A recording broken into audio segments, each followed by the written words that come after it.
Come in real close. I'm going to tell you a little secret. Most of the leadership qualities that I have learned and that I've taught over the years come from the remarkable stories of biblical heroes. And in this series, Leadership Learned from Biblical Heroes, we're embarking on a journey through the lives and the experiences of biblical figures who have left a mark on history. Now, these heroes, they weren't just ordinary individuals. No. They were leaders of unparalleled courage, wisdom, and vision. And it's important to note that the Bible is so much more than just a spiritual guide. Friends, it is a treasure trove of leadership lessons just waiting to be uncovered.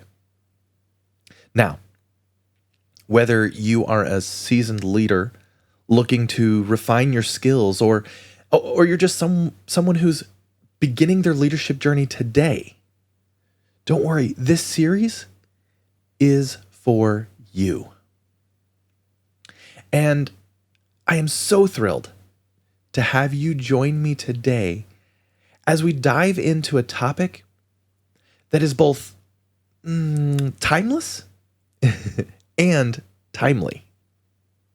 Today, we're going to explore the leadership principles that we can learn from one of history's most iconic figures, David. David, the scrawny little shepherd boy who defied all odds and became a mighty king. So, grab your coffee, grab your tea, or whatever beverage you prefer, and join me as we dive into today's topic.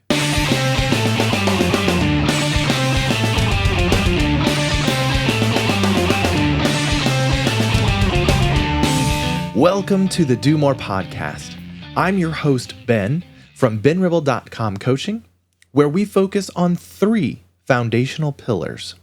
Those are leadership, productivity, and organization. Now, before we begin, I want to remind you that leadership, it's a skill that's not really confined to boardrooms or political arenas. I mean, leadership is about making a positive impact on the world around you. And it starts with you being the best version of yourself possible. So, whether you're leading a team, you're leading a family, or even if it's just you yourself, I believe that there's something valuable for you in this story of David. I mean, David's story is one of courage. It's one of resilience.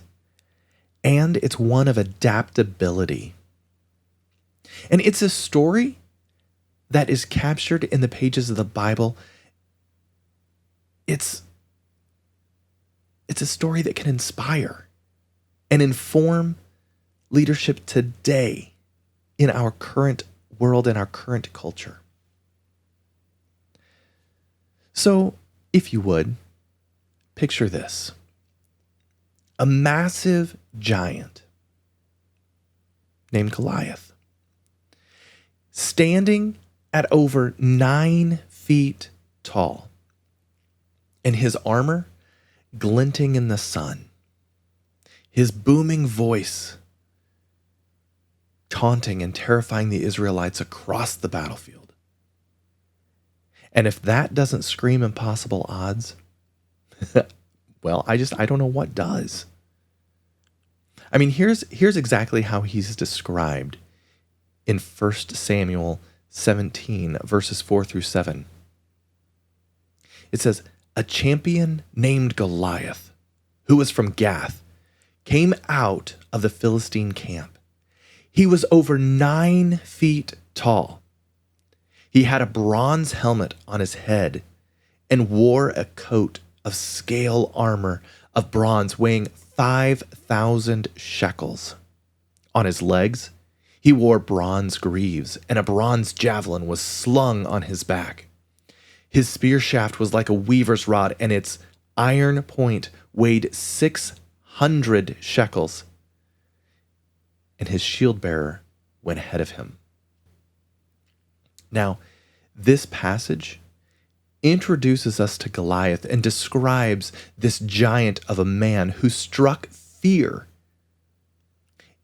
not only into the Israelites' hearts, but into every person who came across him. He was huge.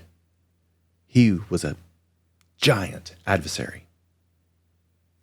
But friends, this is also the backdrop for David's incredible display of courage. Now you see, in the face of this seemingly insurmountable giant, our young hero, and keep in mind, he was very young at this time. He was the youngest of all of his siblings. He steps forward. I mean, David was not a soldier. That was not his main undertaking at the time. He was a shepherd. He spent most of his time tending to the sheep in the fields. So he was an unlikely hero by the world standards. Yet, he had a quality that all great leaders possess: courage.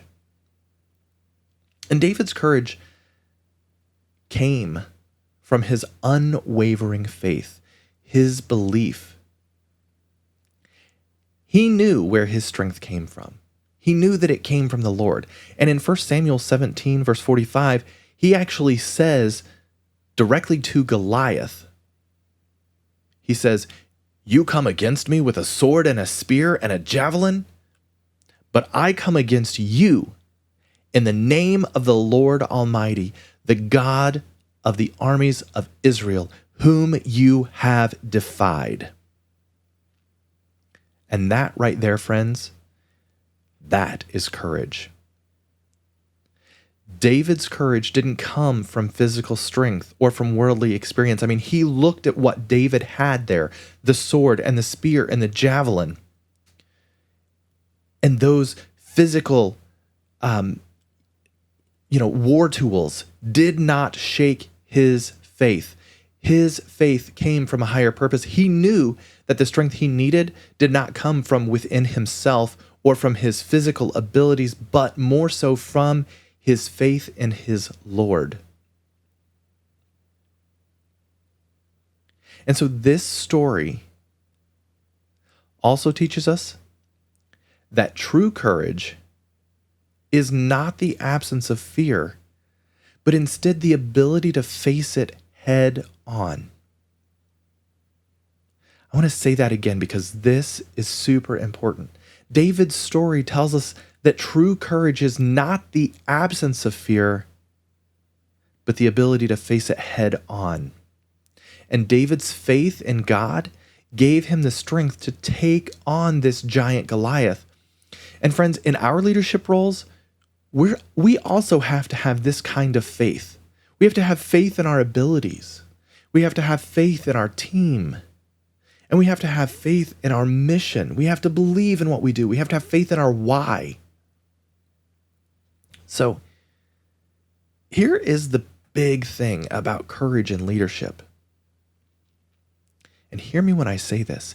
It's not about never being afraid.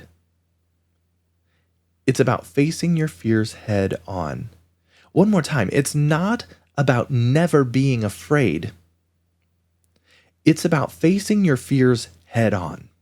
And it's about believing in something bigger than yourself and just taking that leap of faith. Now, in your leadership journey, when you inevitably encounter your own giants, friends, you are going to encounter your own giants, be it a challenging project or a difficult conversation. I want you to remember to tap into the courage within you and face it head on. Will it be scary? Possibly. Will you be afraid? Most definitely. The important thing is that you face it head on.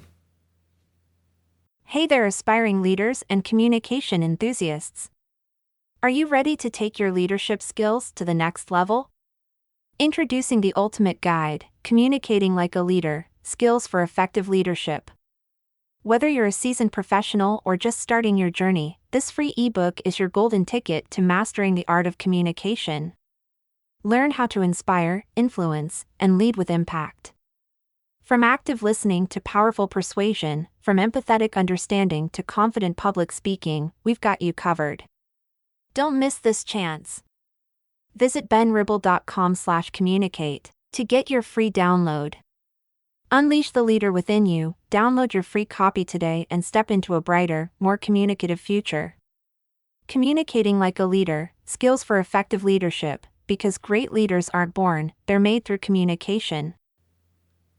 All right, now let's shift gears just a little bit. We just talked about David's courage and how we can utilize that in our leadership today. Now let's move on to resilience.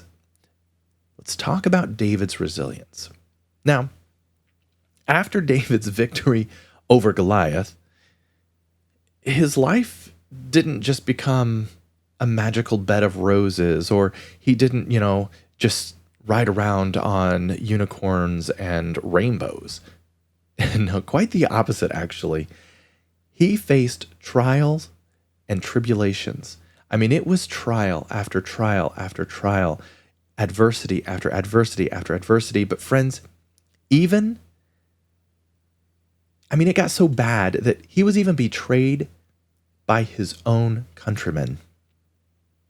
And in 1 Samuel chapter 30, verse 6, David's own men started to turn against him. And it says, David was greatly distressed because the men were talking of stoning him. Each one was bitter in spirit because of his sons and daughters, but David found strength in the Lord his God. Look at that. David was greatly distressed. Why? Because his own countrymen were talking of stoning him. Friends, that means to death.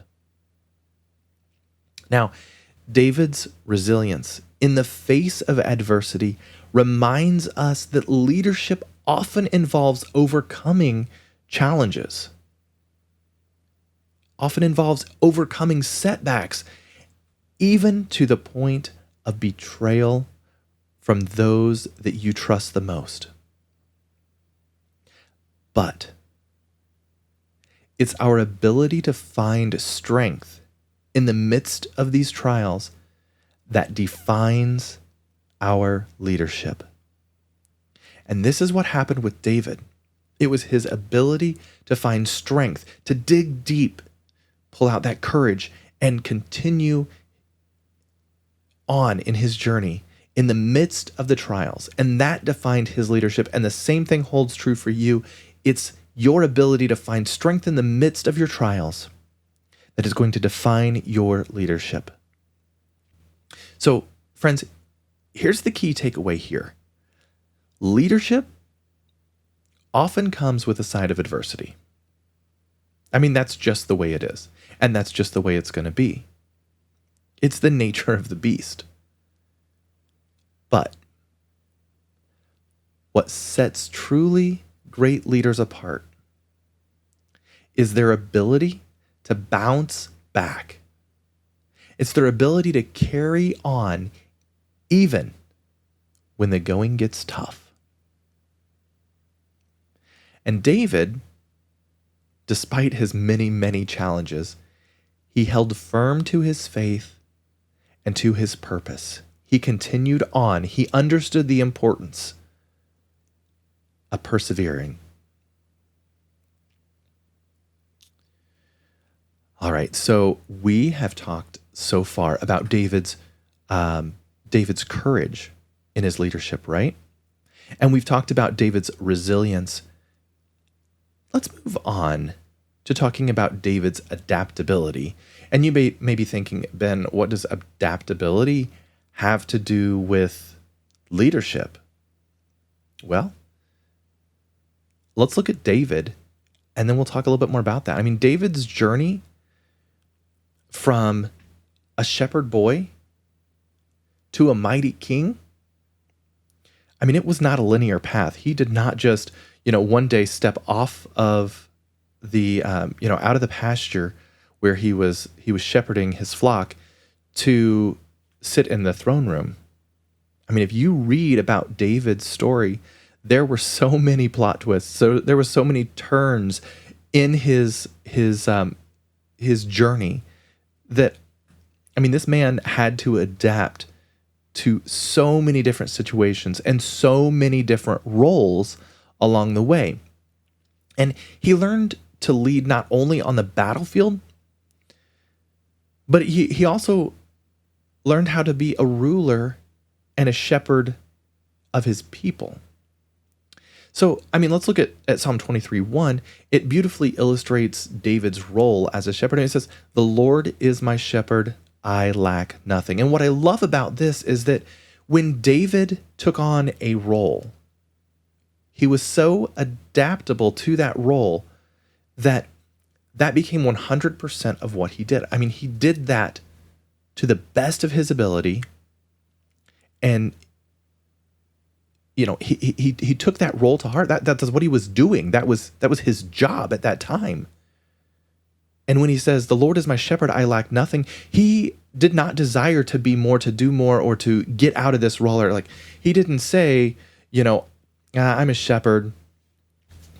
This kind of stinks. I don't want to be in this position. So I'm just going to kind of, slack off and do as little as possible to make it by." No, he was the best that he could be in that position. And then in Psalm 78, verse 72, David's character as a king then is compared back to his time as a shepherd. So what's interesting again is that all of these different roles that David undertook played a part in the next role that he acquired. So being a shepherd, well, let's just continue on there. Like I said, in Psalm 78, verse 72, David is said to have shepherded his kingdom with integrity of heart and skillful hands. He led them. So the leadership that he learned as a shepherd, never leaving anyone behind, and how to get them to follow him, and things of that nature, and having that integrity of heart. Those things all came into play when he became a king. David's adaptability. Now, what I'm talking about is his ability to lead in different contexts. Teaches us, without question, that effective leadership requires us to be versatile and open to change. I mean, it's about being willing to learn and to grow and adapt to the ever-evolving landscape of leadership. And David's adaptability reminds us that leadership is not one size fits all. Friends, it requires us to be flexible, us to evolve with the times, and for us to embrace change. I mean, if there's one thing that is constant about leadership, it is change. As we wrap up today's episode, I want to leave you with this thought. David's story is a testament to the enduring principles of courage, of resilience, and of adaptability in leadership. And whether you're facing giants in your life right now, or you're leading a team through challenging times, I want you to remember that you have the potential to be a David in today's world. Now, keep in mind, David's story isn't just ancient history. It's truly a timeless guide for leadership.